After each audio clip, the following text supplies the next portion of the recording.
Hello guys, welcome back to our channel. In today's video I'm going to show you how to fix TikTok account warning. If you've received a warning on your TikTok account, it's important to address it to avoid further issues. Here what you can do. First, you have to understand the warning. Read the warning message carefully to understand what policy or community guideline you may have violated. Or you could go to TikTok's community guidelines to understand what actions are not allowed on the platform, and if the warning is related to a specific video or post, you could consider deleting if it violates TikTok's guidelines. Or if you believe the warning was issued in error or have rectified the issue, you can appeal to TikTok. Go to your account settings and find the option for report problem, and then you can appeal.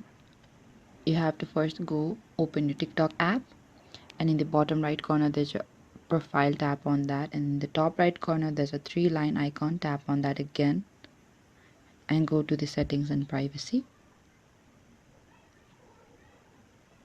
and you have to scroll a bit down, and over here there's a report a problem option. In support and about, select that option, and you can follow the prompts to submit an appeal after you open that as well. And you could also ensure that your future content and interactions comply with TikTok's guidelines to avoid further warnings or penalties.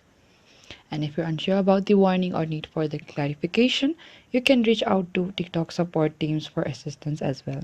And stay updated with TikTok's policies and guidelines to avoid unintentional violations in the future. This is it guys. Thank you for watching this video. I hope I could help you on how to fix TikTok account warning. Do not forget to like, subscribe and hit the bell notification icon for more upcoming uploads.